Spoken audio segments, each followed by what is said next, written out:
Go to section 2, go up to 3. Okay. He's still trying to rotate around the center. Okay, 3 into 4.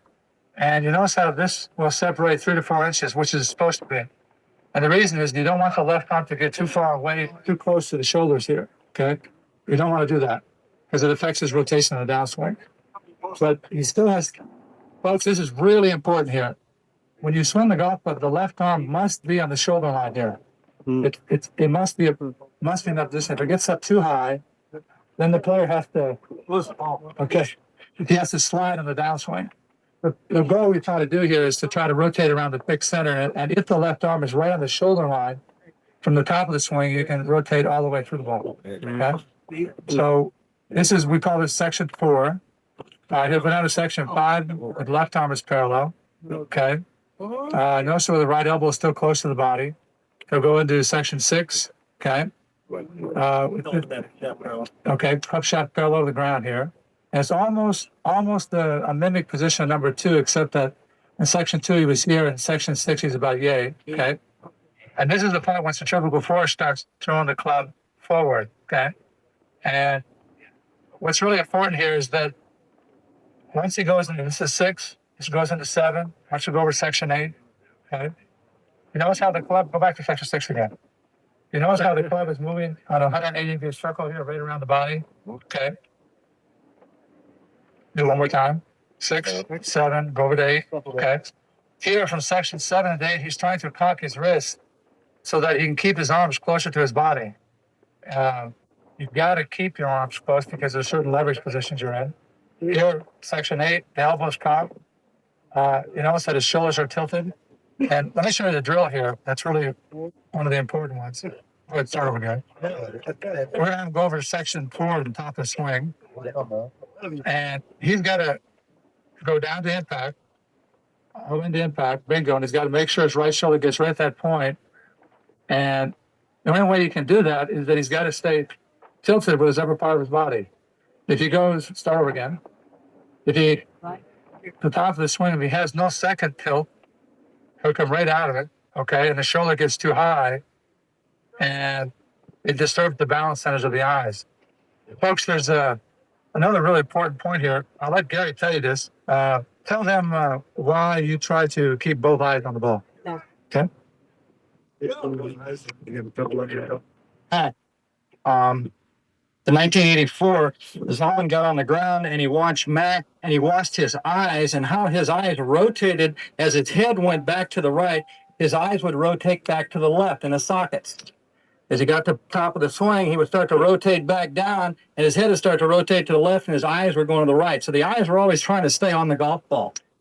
The thing that they found out that is if in the backswing, if your head moved too far away from the ball and your head moved outside of your right foot, we have all of our students close their left eye, take it to the top of the swing, and if you can't see that ball, then all sorts of things are going to happen. You've lost partial depth perception. All of a sudden, the whole limbic system is thrown out of control because now you can't see what you're trying to hit. So your head starts to rotate back, and all sorts of things happen in the golf swing. The one really important thing in the golf swing is to maintain balance, and that's all this whole MORAD project is try to take rotating segments of the body and move them around a fixed axis. Both eyes have to be on the ball. It's very simple. Both eyes have to be on the ball throughout the whole golf swing. Good. And so what you're also trying to do is not disturb the center of gravity, which is basically set up at address, pretty much between your legs here. Okay. Okay. As you can take, you're going to go back to the position. You can turn the shoulder turn. Okay. If Mac has both eyes on the golf ball, what we're trying to do to get the club from position 1 to 2 to 3 to 4 is we're trying to turn these shoulders in the middle of his stance. The shoulders should be turned 90 degrees in the middle of your stance. Now, Mac, go ahead and rotate your head too far to the right. Where he would, if his head cocked this one, he moves over too far to the right. Now his shoulder turn is outside of his right foot. In that sequence, the shoulder turn is going to be way past 90 degrees to about 110. And there's a lot of movement now. There's a lot of movement in the lower body and a lot of movement in the upper body that you don't need. That's going to destroy a lot of the balance centers.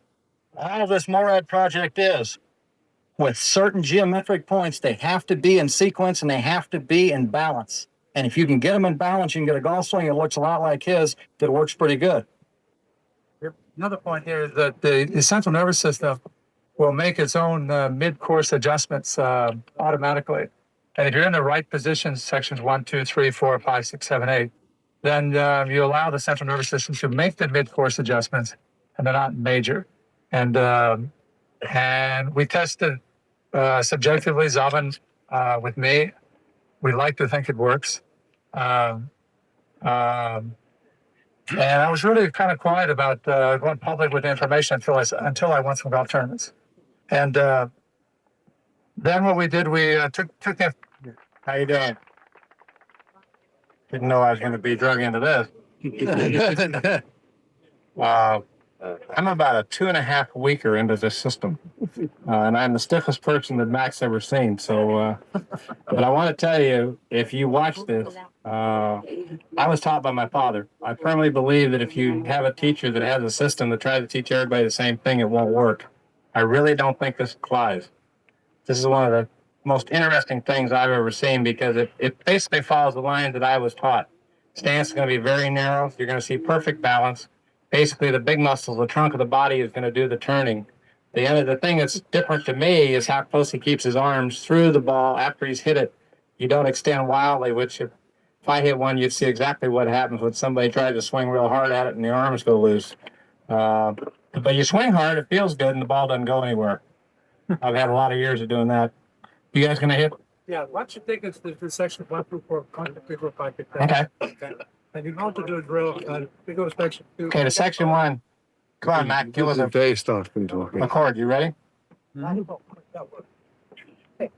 you ready? Don't want to ruin your day. You can't hear that far anyway. Okay, section 2. Club parallel to the ground. Okay, section 4 will be at the top of the swing. Club again parallel to the ground. Okay, section 6. Okay, section 8, which is the interesting one to me. The club is not down the line, it's come around. Mm-hmm. Mac made a mention that it's following an arc, 180-degree arc around you. The difference to me, that was the one big key, the difference between, go to 7, impact position. Your hands will be slightly ahead of the ball. Okay, now when they go to 8, the club and the arms don't chase the ball. They're coming back inside, staying close to your body. That's the biggest one. Okay, once you run through a swing, just show them a slow motion swing if you can. Is that all right?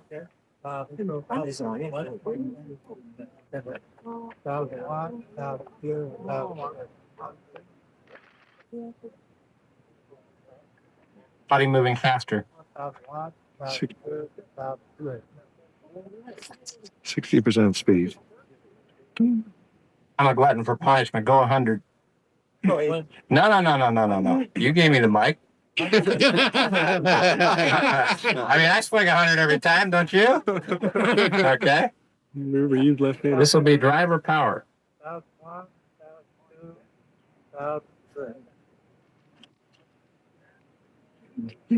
The spine is tilted at address position. Is tilted about 20 degrees as Max stands here. He maintains that 20-degree tilt throughout his golf swing. 1 through 7 until he gets to his follow through. The big important thing here, as he is going to hit the ball, he cannot hit it with the spine perpendicular to the ground. The spine has literally got to back up. In that process, we get spine tilt number 2. Once you achieve that spine and angle where the spine backs up, now Mac can rotate around that spine movement right there and maintain this shoulder tilt. That is very much in essence with this model, to maintain the second spine tilt so you can rotate around the shoulders and be on balance. You can, throughout this whole thing, basically what the golf swing is there's body segments that are rotating that are controlling the pathway and the trajectory of the hands. That's all it is. Something is going to rotate and the hands hang on and go in a certain trajectory and a path. Mac, and let's go through. Let's go, and you people work with us here. We're going to go from position number 4, which is the top of the swing. As we go from position, let's see where the second spine tilt comes into play here. As we go from position 4, which is the top of the swing, to position 5, where the left arm now is parallel to the ground, Mac now starts to change. The right shoulder is going to go down about 5 inches, and the left hip is going to go towards the target about 5 inches. Yeah, the center ground, the left one. All we're trying to do is take the center of gravity from the middle and try to move it to the left, towards the left foot, about 4 inches. In doing that, we achieve the second spine tilt. And that's where you can see Mac now rotate right underneath that spine tilt, not moving his head whatsoever. All it does is it moves underneath. It has to be kept in the middle of your stance. It just moves underneath. Okay, hit another one there, Mac.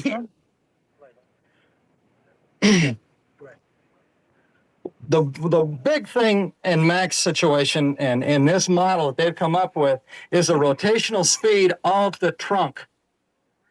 The faster you can rotate that trunk to the left, in both the lower part and the upper part, to the left, around yourself, the harder you're going to hit a golf ball. I'm hitting it, Mac's been working with me probably about 6 months. I'm probably literally 25 yards longer now, just because of this, because the speed that I have got through the ball in rotation. The key to the rotation process is the left hip and the left knee. If the left knee on the downswing, we won't get into that, on the left Second chance points, Blazers. is up, the left hip now can get to the left of your target faster. If the left knee bends, it is now going to slow up the process of the rotation of the hip. If this joint does not get straight up, then you cannot turn on an easy shot. Guys out here would just kind of go ahead and you kind of hands it once in a while to do this. Their way of teaching was purely on the rotation of the body. The slower the body went, the easier you hit the ball. Faster the body went, the harder you hit the ball. Mac is now going to hit some balls here. He's going to start off at 20% speed, 40%, 80%, and back to 40%. 20, I'll do 20, 40, 50, 80, 100, same. Same action skill level. Okay. You're going to see a same golf swing now, same axis tilt, same balance, same club position, and all he's going to do is get progressively harder as he hits till he gets to the last one. 20, 40, 50, 80, 100. And just all you do is watch the positions. The geometry will remain the same in this golf swing, but the speed of his rotation through the ball is going to change and get faster and faster. That's a 5-iron, probably about 170. That's about 180. That's fat. And this is a driver. That's probably about 200, something like that. So you can see that finish when they get through the swing. 1001, 1002, 1003.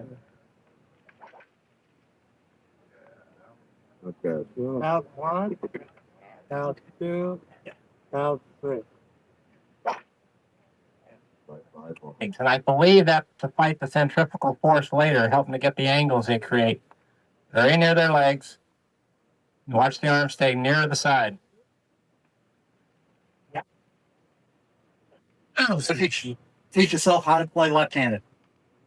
One of the reasons that I did it at first, I thought it was clever. When I'm up there announcing the booth, these guys out here that we're talking about all the time are very good players, if anyone hasn't seen already.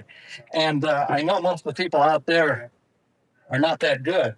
So I learned left-hand. I really put a lot of work into it. In fact, I just got a brand new set of clubs about 3 days ago. I can't wait to start. In reference to what you people are going through, I'm going through it left-handed. I taught myself how to play left-handed. If I go to my 10th club and hit balls or go out there and hit off first tee, I am scared to death. I look where the water is. I hit a range ball if there's any water holes because I don't want to lose any balls. I do the whole thing. So it becomes fun. What it did, it taught me positions that I would go try left-handed. If I was going to put something new in my golf swing, I would put it into my laboratory, which is left-handed, and start working with certain points where it's supposed to be. And then if it worked, I turned it over and did it right-handed. Mac did that for about the first 4 years. And we're going to hit some balls now. Mac's going to hit them left-handed. I'm going to hit them right-handed. I'll try to swing it a couple of left-handed. I probably won't be able to hit it because my hand might fly off. But okay, Dave. Okay, so you're going to swing left-handed right now. I'm going to swing right-handed. I'm going to swing left-handed. Top down here. You have hit you both. Oh, yeah, perfect. What do I get? Well, then I taught myself through the sedition that basically the same. Everything out of the way. I don't want to get Get down.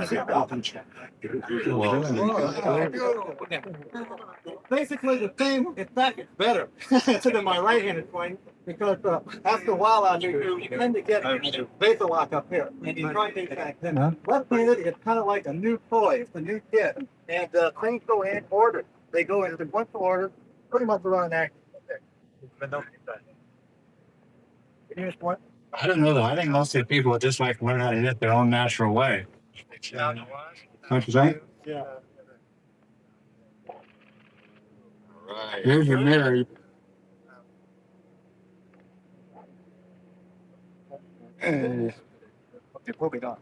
Let's try. We're gonna hit a slide down at Between the two sides. We're gonna hit a slice. Ball clip. That means the balls will meet in the middle. None of they're gonna hit. Probably. I mean, his theory, right? They should hit every time. Down one, up two, up You got a picture of whether you're looking at the ankles or the knees or the shoulders, whatever you want to watch. So look at the balance. I like them talking. This is So you haven't learned anything. In fact, you're teaching someone if they finally hit one good, you're going to yell at them that, hey, watch the ball. Get an idea. What does it feel like? You have to answer that question yourself, okay? It's not how many you hit, but the quality of how you hit them. Now, pay attention when they finish the swing this time, when he gets up into station 9 at the top. Hey, sit. Okay. And down. Up. All right.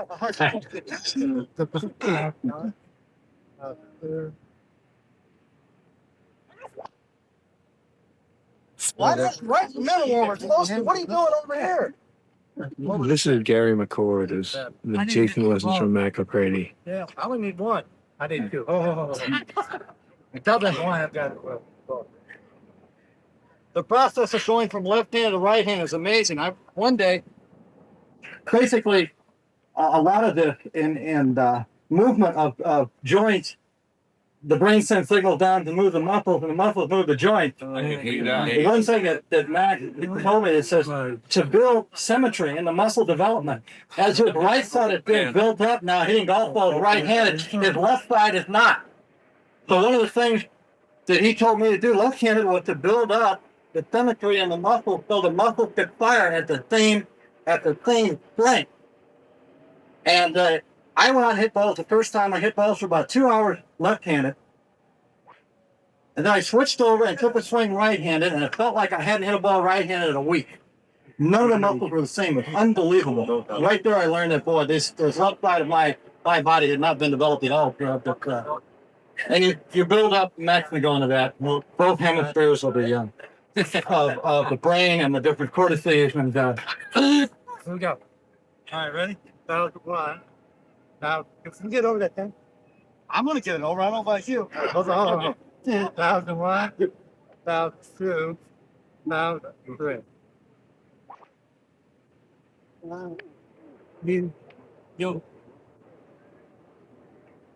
Right now, I've been doing it for as much as Matt has. It's to monitor the speed of the golf swing. If Matt will go to position 4, which is the top of his swing, his shoulders will be 90 degrees.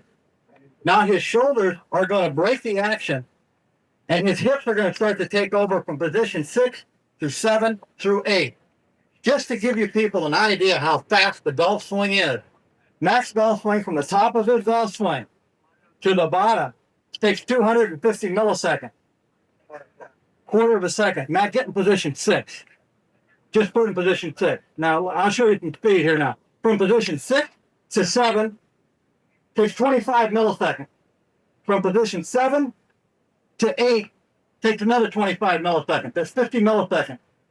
To get an idea how fast 50 milliseconds is, if you're looking straight ahead and your eyes fixate on another point right over there without moving your head, it's called saccade. If they move back and forth, that takes 100 milliseconds just to move your eyes like that.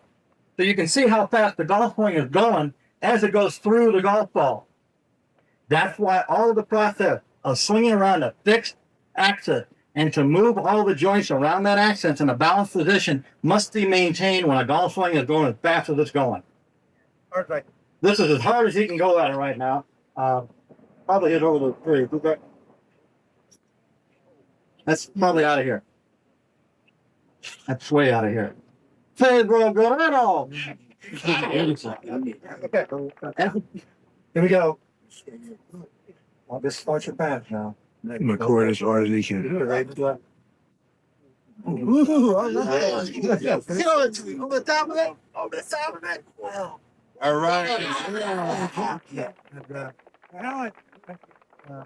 Here's 160 yards. I would guess that at probably point 50 rotations, 0.60.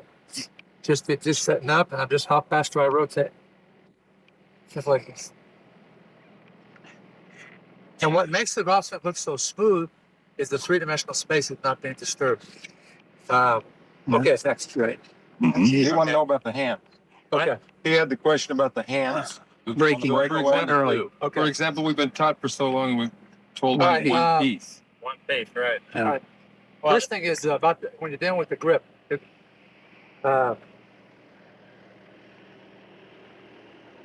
We all basically put the clutch shaft in our right palm on the other palm with fingertips. The base we call it phalange. Do it at them over there. Okay. In the right hand. But the thing is, in the left hand, it's got to be in the almost the same position in the left hand. It doesn't go across the palm. It must be in the fingers. So for you to be able to cock the wrist quickly, sections 1 and 2 like this as such, if you get it in the palm of the hand as such like this, the only way you can get the clutch shaft section 2 like section 2, if you have to start bending the wrist in the opposite direction. This is called palmar flexion. And it's too difficult on the wrist and everything else. So that old square to square teaching method. Well, you either buy that or you buy this. Another thing he's doing, I'll stand aside of what he's doing. Majority of you will make the mistake of putting your hands very high. Yeah. I mean, I've always been taught the higher you put the hand, the more you slice it. The lower you put them, the more you draw it, okay? After talking with Mac and understanding more of what he does, watch where he puts the hand. The hand is set down here. The reason he sets it there, these two joints, he's already talking about the 13th joint. These two joints here, when he gets to 6, you can release it into 8, the hands are down. Hands up here, you got no chance. No power and no chance. Now watch, let him do it again. I want you to watch what he says.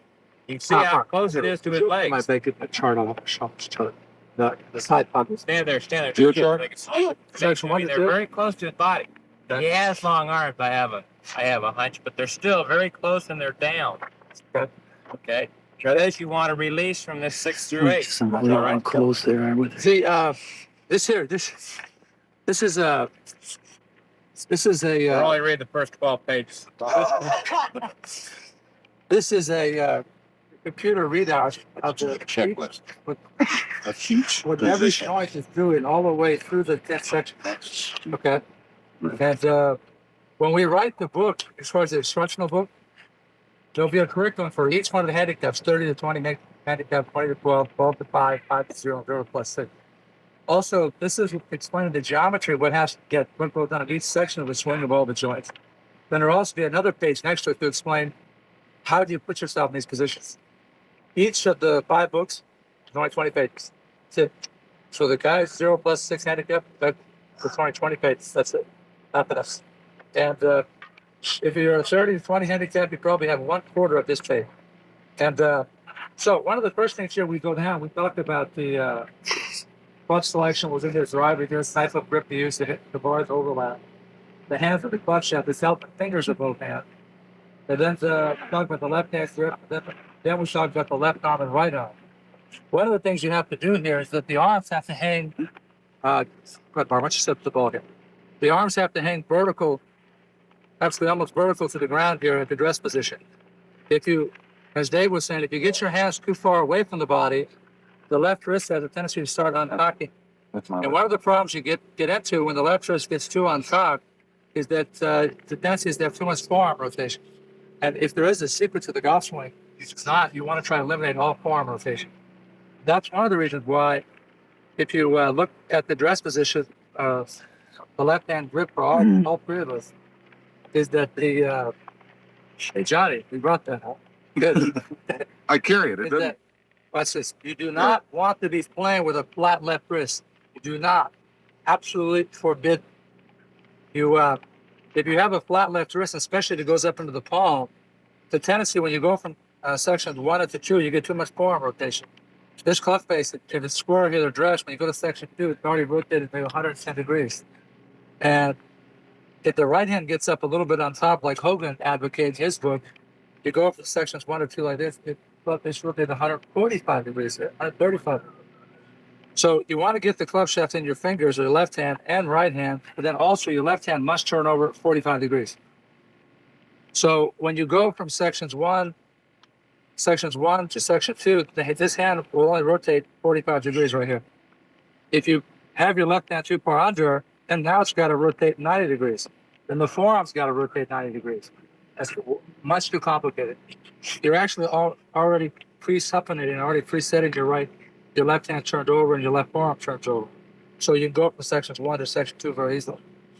And also the left wrist at address here, it's bent. The left wrist can move to the left 80 degrees. It's bent at about 45 degrees. Jack, what do you think about a takeaway though? Do you think hands first, or is Yeah, it's all done to the right elbow. When you go from sections 1 to 2,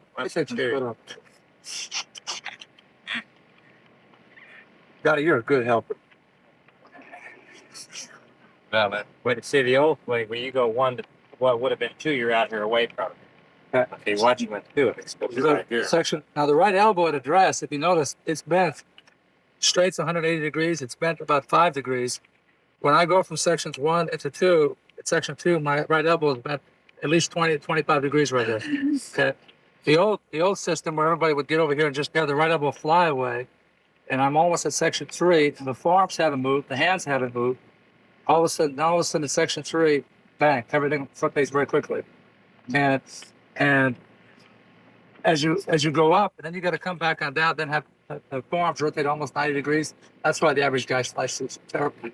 So this whole system is set up so that you can go from sections 1 to 2. See my right elbow, it comes right in towards my rib cage right away. Section 2, it's bent 20 degrees. Section 3, my right elbow is bent almost 70 degrees. To go to the top, section 3. Now, stay there a second.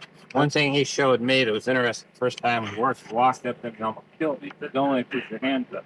Start pushing like crazy. Now, don't only put it down. Huh?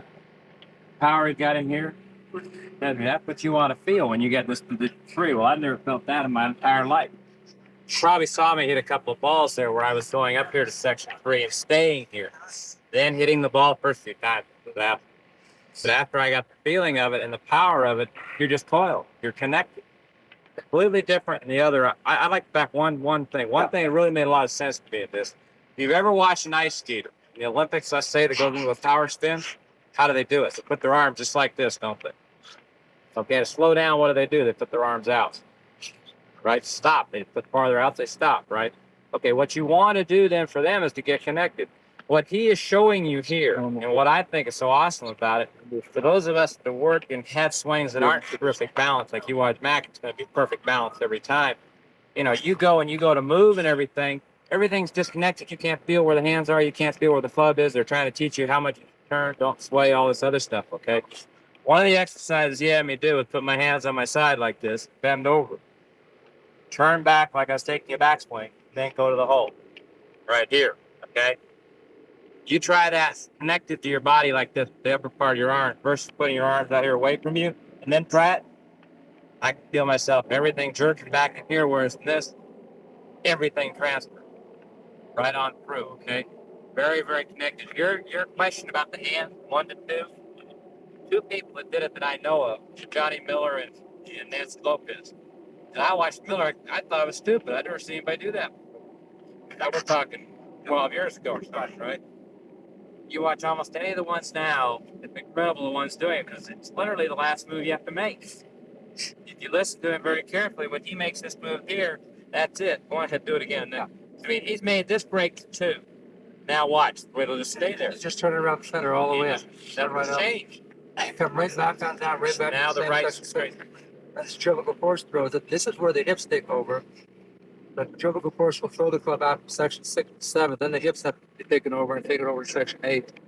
See how the arms, everything is. Wouldn't there be a tendency to throw the club hit right down into the ground though? If you do what? You rotate the body. With the hands. You know, that's what I just sense I'd throw it into the ground.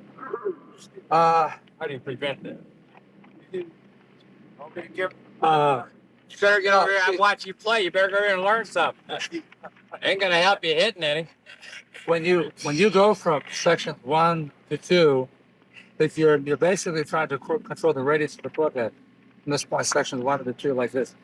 And you basically, your feel is almost as if you're going to take it right back on the same trajectory, right again, come right back on down the golf ball. It's so much more difficult to take the club real wide like this, then take it up, and then get another stretch and feel coming Well, back. it's called at the bottom of the golf. opposite end. The backswing you feel almost neurological for the muscle. What he's saying, Mac, what he's asking about is centrifugal force. The whole idea of staying within your three-dimensional area is why it won't go. It's going to come out. Unless you cast it, as he talked about with the club being back there, unless you're going out there and separating here, that's the only time you would get there. But when he gets in that angle, now he's just moving around. It's like sticking the club in the middle of your body and turning your body. It follows your body. See, So you're basically just using the gifts that he's in where you're power. what he's saying, I said to you on this chart, we show that where the left arm of the club shaft at the dress position, if I have a driver, show you here. When the arms, as Dave was saying earlier about the reason why you want your arms to hang vertical here, because if the arms get out away from the body, the club gets heavier and heavier. Here, a golf club weighs 1 pound, now it weighs 4 pounds. Here it weighs 6, now it weighs 10. How many pounds do you like?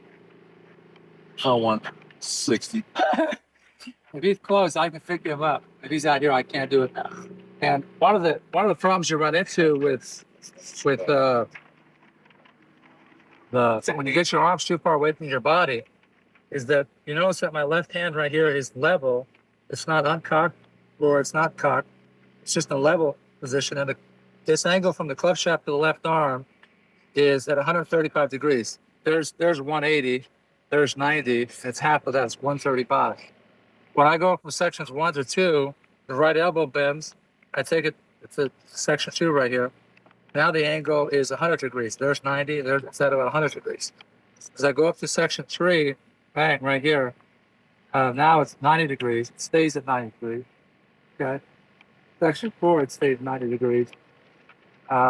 Here at the top of my swing, if I put a club shaft across my knees, it's bent about 20 degrees, top of my swing. My hips have turned 45, my shoulders have turned 90. Left arm of the club shaft, 90 degrees. My right paw, the right femur bone is 90 degrees also. Those are the first check. The other thing is at the top of the swing, I put this is a dime underneath my arm here. This has to be, I can still keep this dime in here. At the top of my swing, my elbow goes from 4 to 5 inches away, so it keeps my left arm at the 20 to 30 degree angle. At this point, I can go all the way around, and the right arm must stay tight into the body here. So once I get to section 4, as I go from section 4 down to section 5, the elbow comes back to the body again. I go right back down to section 6. I'll move from here, I'm over 7. And then at this point in section 6, this is when the hip take over and goes right through section 8 all the way around. I must stay filtered as such. I'd work with it for a couple of months, go to 6. He walked up to me at the Ralph. This dime was still there. Yes. He goes to 6 and he walks up to me. He loves to do this. He doesn't know how strong he is. He's going, don't move. He hit me like this, right? He said to me, okay, now in this position, stop your arm. I looked at him like it's crazy. Every one of you sitting here is going to get about this position. This is how you're going to slice the ball, Dave. You're going to get somewhere in here. Everything's going to lock up, and you're going to go like that, right? So he's hit me. He said, stop your arms. I'm thinking he's crazy. I'm, well, what are you talking about? He said, well, how can you get the club head going and generate club head speed if the arms keep going? It'd be like a baseball player hitting one foul into the right field seats. So they never released. I mean, nothing turned over or anything. Not that you have to turn your hands this way or anything, but it's a matter of getting here. And he's talking 6 being here, 7 being here. The arms didn't go anywhere. It's just the hands move forward. Just hands move forward, okay? Grab a 5-iron. I want you to hit something. It's talking's fine, but I want them to see you hit something. Okay. Mac, when you said something about the grip and in the fingers, 45 degrees, where is your thumb in relationship to the top? It's turned a little bit. You still got it? He probably does. And the right hand is rotated 20 But he gave us all quarters. I mean, we found out what we were for. You rotate your right hand about 20 degrees. Move your right. The point David's making up there is that, again, if we set up to the ball, if we go to hit it, what do I think about when I'm at the top of my swing? First thing is, is that once I'm ready to go on the downswing, my shoulders will accelerate from sections. Remember, my shoulders are turned 90 degrees. My hips are 45. My knees have moved about 20 degrees. It's almost a half ratio. If I go to the top of my swing, and if I go for sections 4 to section 5 right here, that's all the acceleration I have in my shoulders. The shoulders have to uncoil first. Once this goes from section 4 to 90 degrees, there's only about 70. I've lost about 70 degrees in my shoulder to section 5, but my arms accelerate from section 4 to 6. And the moment my arm gets to section 6, they almost decelerate. Once I get at section 6 here, then centrifugal force, I'll throw the club head out towards section 7, and all I'm going to do is take the arms and everything over like this, and the body stays still. Don't disturb the balance. Weight shift at all? What? You relate this to weight shift at all? No, we just trying to coil around. The only weight shift that goes on is there's the center of gravity feel that moves 4 inches, but it's so minimal. Okay? You don't think? Because the problem with here's another point I'll bring up here. Now watch this. If there's a ratio here. I wish we really had maybe 2 hours, because then we could really go into detail of every joint, break it down, and explain it to you. The stance are going to be about maybe 16 inches wide. That's all. If I get my stance too wide, Dave, could you come over with the club? And Mark, why don't you bring a club too? Okay. This is one of Johnny Bench's problems. He doesn't know this shit. I never said it to him. Okay. When the stance gets too wide here, this is about 18 inches, about 9 inches on each side here. Is that when I go to the top, once you put the clutch head here, stand behind me, put the clutch head right here. These guys don't know it. I've never explained this to them. When you go to the top of your swing as such, okay, my stance is this wide, okay? What happens is that when you go from sections 4 to 5, and you come all the way down to 6, and I'm going to shift the center of gravity over to the inside like this, the hip will move too far, about 8 to 9 inches. Okay, it's moving from the middle here, 8 to 9 inches over to the left side of the foot, and it's so hard to time that with the hips that they're sliding, and then my upper body's rotating forward. Okay, you cannot have that real long slide and then try to rotate forward as such. This is why the width of the stance is going to affect how much the hips move. But then once the hips slide over the 4 inches, then it's just the adjustment's over with. So if I take my normal stance here, okay, say put it 1/4 of an inch away, okay. Now watch on my right hip here, you will rotate. Mark, watch your stand over and put push down. If I go to sections, now Dave, your cup's got to stay there too. Okay. Sure. And a punch. Here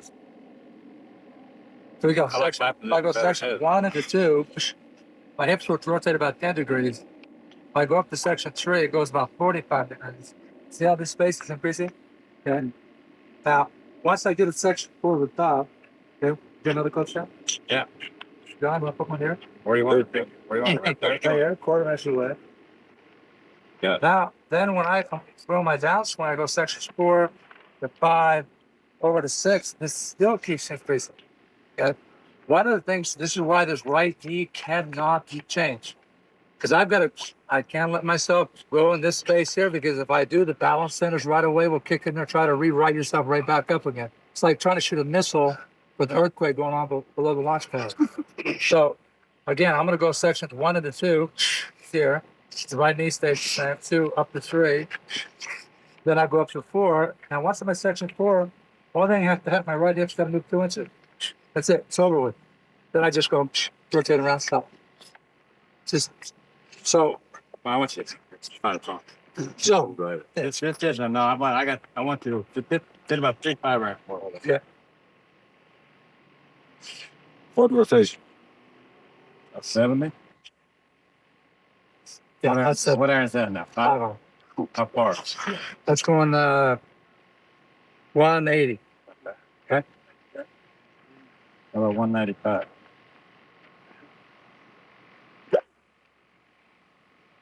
Missed that one.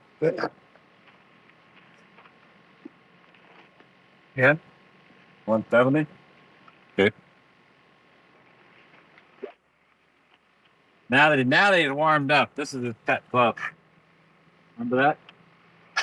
Good. Now this is my right-handed 3-iron. You don't think this is any good. This should wake you up. McCord You just was switch responsible for this one. You all know Gary. gloves when you do this, man. This is again, this right-handed technique. Again, you go sections 1 to 2, 2 to 3, 3 to 4, As a kid, when I was asked to do, he was going to do the left-handed 4 part, to right? 5, down to 6, down to 7, over to 8, up to 9. Right?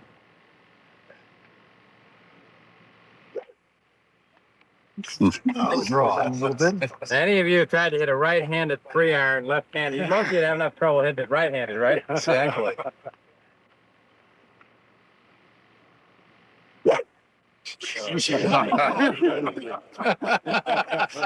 do we pay it now? How about it? Oh, that ball. You did it. How about a left-handed driver? That was no. Anybody hit it with a left-handed club. I'm just impressed that you can hit a right-handed club left-handed. There we go. Come on.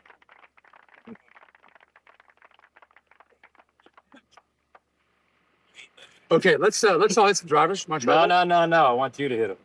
We'll hit him in a minute, but I want you to hit some first. Team right. Yeah. That trap. Where the buffet? Yeah, those 3 palm trees. We were standing at La Quinta Hotel last year for the Bob Hope. Go ahead. You can't hear me anyway.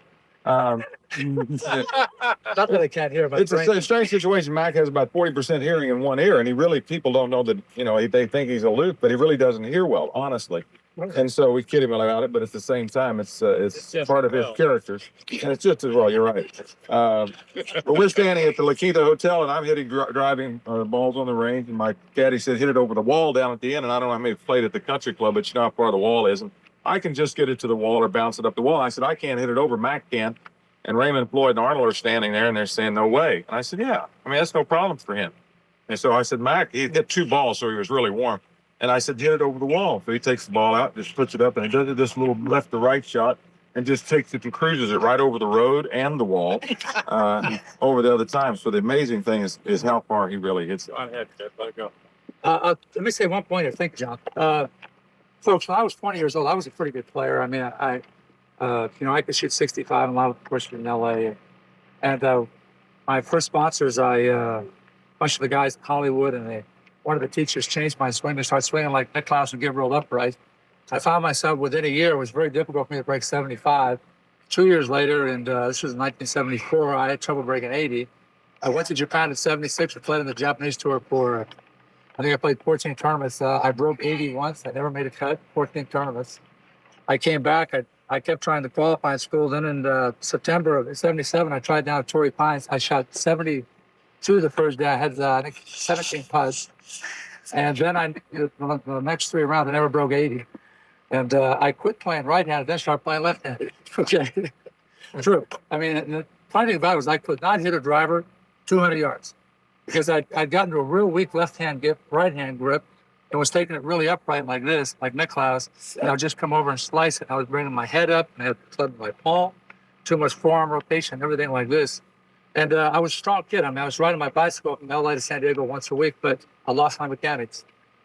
And but then once I studied this golf, the book called The Golf Machine, I was able to get back in contact a little bit more and started getting my power back. And, but it's really a strange phenomenon to lose it. I mean, actually literally lose it, then die psychologically, and then kind of get it back again. And our whole perspective is to try to, if there are some mysteries and myths to this game, if somebody does have an objective question, to try to get some objective answers. And this is why we've done the research on science. And okay, I'm gonna get a couple of drivers here, and again, there's let me tell you what I think about when I hit this shot. The first thing again is to go through all the 10 sections, but once you get in section 4, if you're the golf ball here, and let's say this gentleman's the golf ball right here, watch what your finger grabs. Gotcha. If that's the golf ball, now watch my eyes here. There's some of you folks here can see this. As I go top my swing, you see how my eyes are rotating left in their sockets. Well, in downswing, the eyes will square back up again. And then as I come through, the eyes have moved back in their sockets. And this is one of the reasons why when you set up an address, you cannot be coming up like this. Now the eyes got to shift and move back on down. The eyes have to stay stationary. So when I set up this, I'm going to hit this shot here. Once I go at the top of my swing as such, my prime concern is that my arms will accelerate to section 6 here, then the hips will take over, bang, and I've got to stay tilted. So there's actually 2 tilts in the swing. There's one forward and the downswing. When the hips slide over, the upper body tilts to the right, and then I just rotate a lateral. So there's I'm going to think about keeping my shoulders tilted in the follow through, and we'll hit this little baby.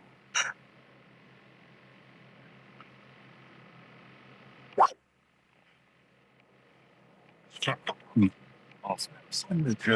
I could see that one. One of the going in the top over there.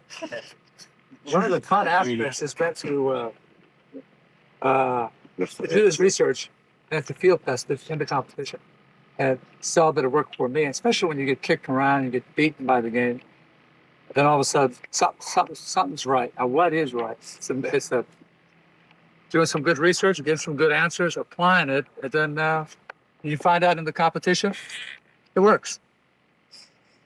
Okay, one more.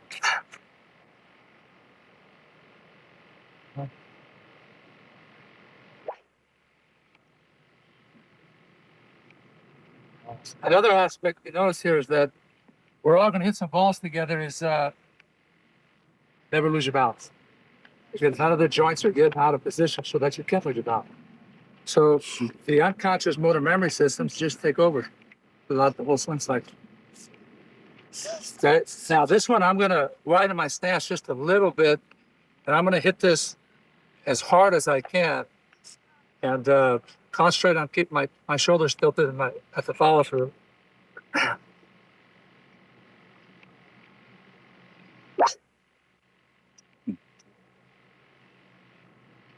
Is that your 7? Is that the Biostero? Are your hands? Okay, let's all hit some driving together. Where did Are Dave you go? kidding me? What? Wouldn't hit after that. No, but what I want to do here, just take 2 more minutes. Come on, take a driver. I just want to go through the various sections again. my body. Consciously with alignment. You went this swing there. That's open as far as you can. Should you Yeah, you have to set up a little bit open. If I'm going to draw the ball or fade the ball or try to hit it straight, there's one joint that has to be hit on. Only one.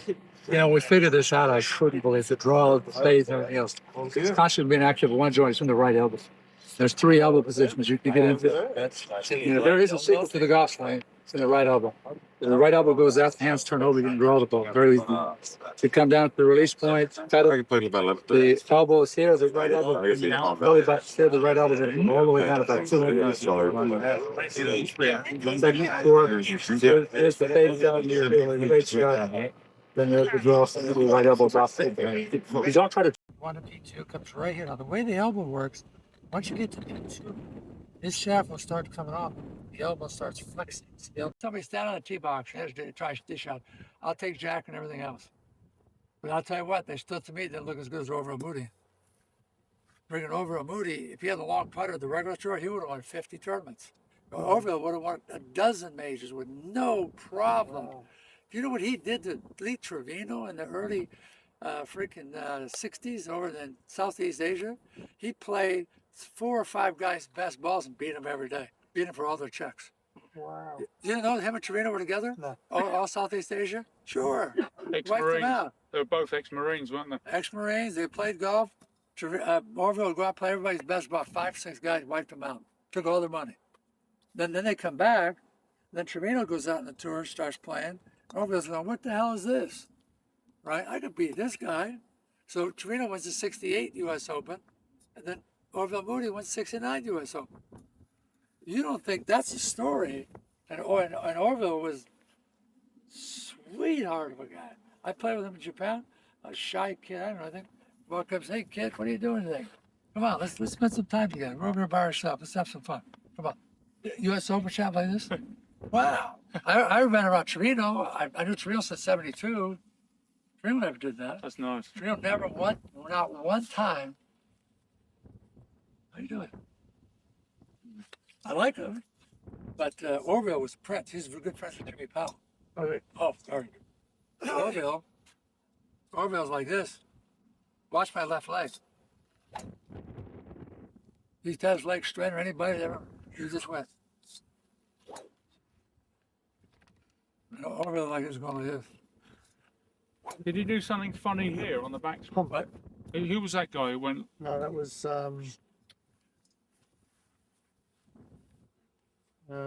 what's the guy's name? What? He went like this. He went. He had an Odie Christman wood shaft powder. He went like this.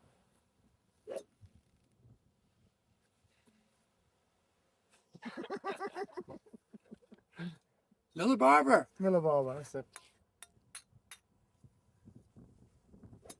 There you go. He went on that. Miller Barber. You stay right there. Watch this. Only one guy has made more cuts on tour than him. Jay House. Miller, great baseball player. So he's from the golf club when he threw a baseball. He went like this. Yeah. He just went like this. Your T where he goes got it from. very straight. What? That's where he got it from. So here's the point. Here you go. Got a Nike ball. How fast can I recock my wrist? Line this up here. Gonna come out of the way here. Okay. How fast can I recock my wrist and then rebend my elbow, straighten the left leg out? Never saw it. Dave, is my card What? in there? Can you get some from there so I can just see the hand puff through P9? Where'd that ball go? That's right. Right, that's straight. To the left of the. Alive straight. He said dead.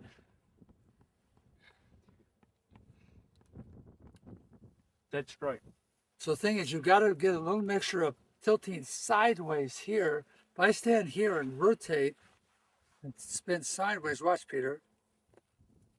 Here, watch, that's rotation. See this? Yeah. So I got to rotate. Watch, if I just went there, that's horizontal. I'm going to rotate now tilt my body sideways, and I'm down here like this. But I've got to be coming up when I do that. I've got to come here like this. If I keep it down too level, it goes this way and backs up. Yeah. I better come up here like that. That's me. What? That's me. I get shots that just don't take off with the wood. They just go like that. Okay, ready? In an effort to open up. Got to open up. Yeah, in an effort to open up, but not getting it up. Not getting the other combinations. I saw that. I cut it. I'd like to hit the ball like that one day. What's that? I'd like to hit the ball like that one day. Back in the 80s, you look at the Darrell survey, 7-degree driver. Every time I stood here like this, all I had to do, and I had to tweak it and get the club head up as quickly as I can. Take a picture of this. Come over here like this. Bend my elbows as quickly as I could to get the ball here.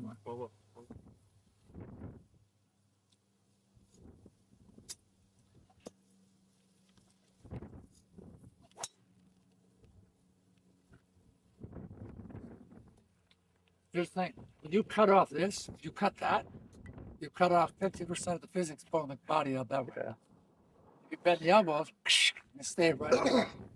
It goes. The whole body shuts down, stops. If I keep my arms straight, watch it out. That's why these guys all look. Go. You ready? Okay. Go.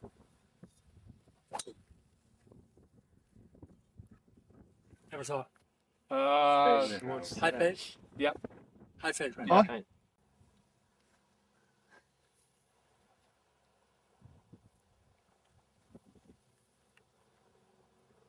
Are we ready? Yep. Camera shrinks now. Should have been high fade. Let's see Yeah, high five. What? Yeah. Oh, sure. if I tee this ball up down here, one more time, get a high fade again.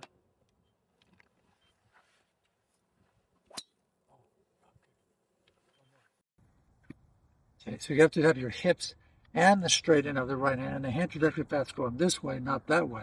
The hand trajectory path goes this way, the hips go, the hands go like this, the hips can rotate all they want, has no influence on the shoulder line.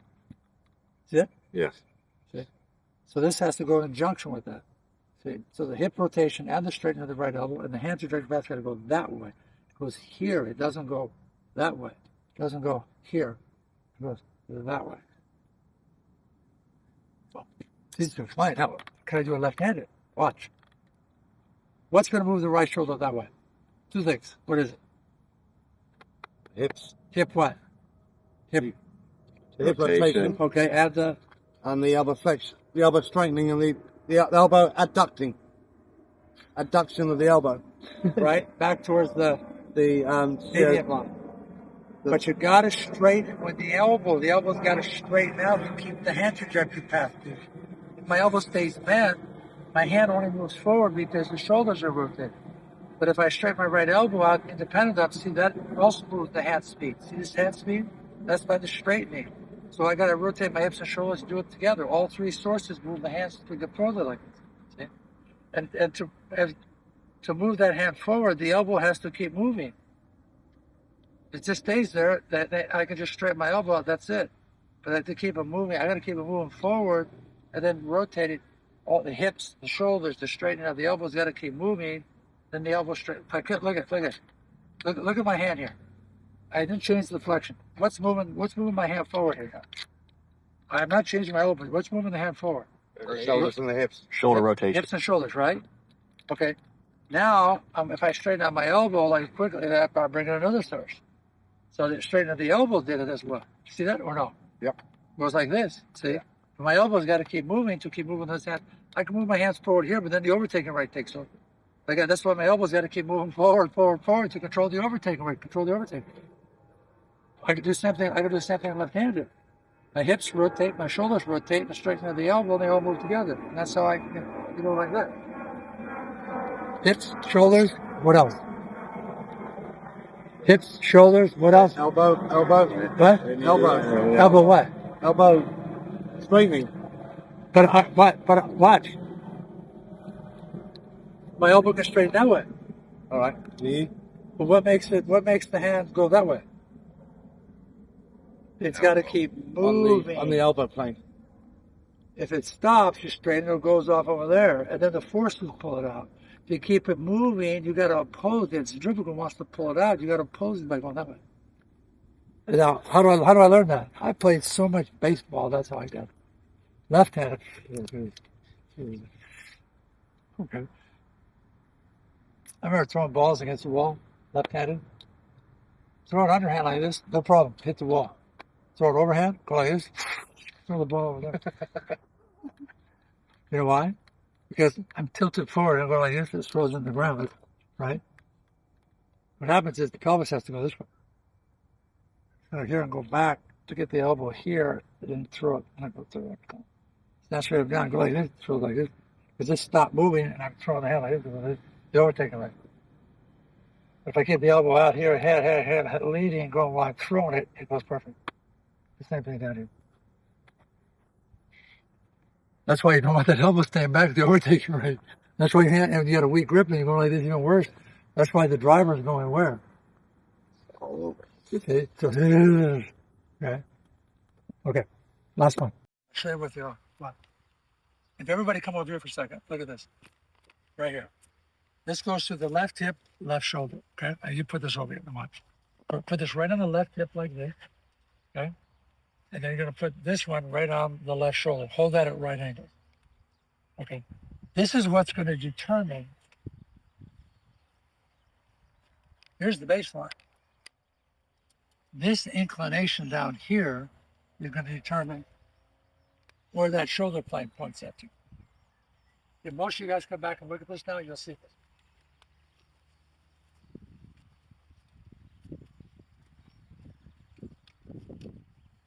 Okay. Okay. Now, go turn your shoulders, go on top of the swing.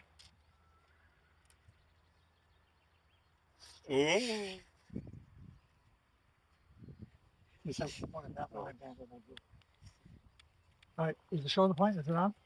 Is he pretty close to it? Yes. Okay, all right. So we're showing you that there's a shoulder plane, there's a shaft plane here. This is really important to get that. Okay? So I want to show you what determines how far the shoulder plane is from the baseline. That's called the shoulder plane baseline. This is the flux vector.